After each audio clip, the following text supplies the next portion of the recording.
Hey there guys, since the discussion has been pretty light and it's coming out in just a few days, I figured I'd make a quick video.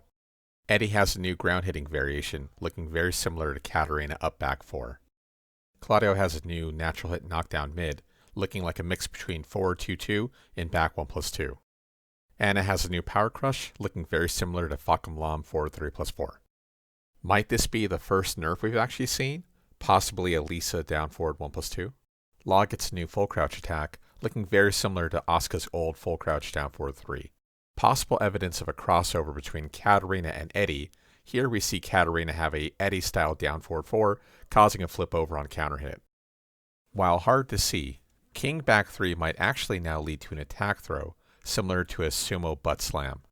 Now Namco spiced up the video, more than just showing us moves that we've seen already, but actually new properties and changes to them. And while this may not be pertinent to Hurong's Flamingo Hop Kick, we do see that not only does Kazumi 4-1 give her access to a long-range I-14 Punisher, but also guarantees a running 2 afterwards. Or in the case of Julia, where we see the Hurricane as not actually the key move they're trying to show off, but rather the few frames afterwards, where she goes for 4-4-2, and as soon as Ganryu flinches, we get the flip over bind stun. Also for bears, we're not actually seeing a new HBS option, as I speculated in the last video, but actually an extension of forward 1+2. And speaking of clarification, we can now confirm that Asuka has a launch and kick parry.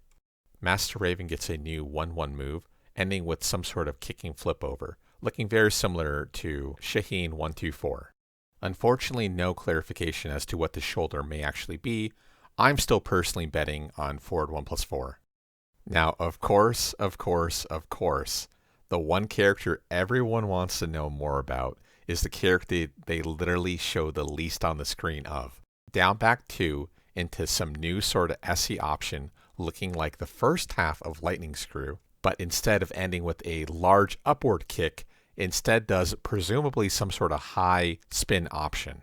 Then going on to end with the new Rage Drive, which clearly looks like the actual start of a Hell Sweep, but we have absolutely no idea what happens after. Finally, here's a cool little chain that Namco showed off, presumably AOP down 2, leading to RDS, immediately putting Feng into a forced 50-50. Feng punishes RDS 4 with a new down forward 4-3 50-50 variant to his current down forward 4-2 that clearly leaves a standing spin stun. Forcing his own 50-50, in this case a counter hit down back 3, which now transitions into a new attack throw animation. Leaving the opponent on the ground and Feng recovering in back churn, it might be better for the opponent just to take the grounded hit and not have to worry with a forced 50-50 afterwards.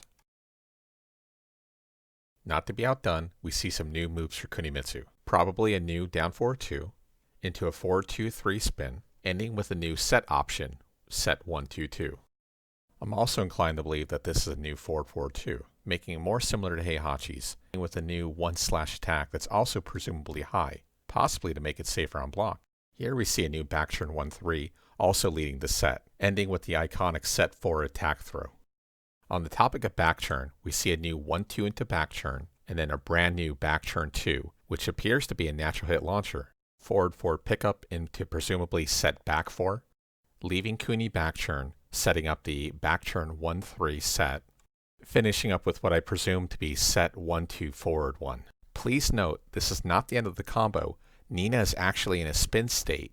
Hard to get a total read on this string. It's clearly some sort of dot variant, and likely what's going on is now that the bind system is gone, it's now being revamped into a spin. Kuni ends with a Yoshi style forward 3 into a high option, presumably a natural hit wall splat and or spin option. It should also be noted that her Rage Drive seems to leave Jin stuck to the wall, so possibly she might get even more damage here. Classic Kuni up forward 3-4 with a 2-2 style variant leading into set 2, which now appears to be a spin option instead, finishing with some sort of new down back 3-4 into a 1 warp strike. Last but not least, a new charge attack that causes wall bounce, back forward pickup into wall splat, with a back turn 1-2-2 that causes wall break / balcony break. Once we reach the bottom floor, we now see a revamped back 2 that not only causes spin, but also has power crush properties, all topped off with probably one of the longest range rage arts in the game. I'll see you guys next Tuesday.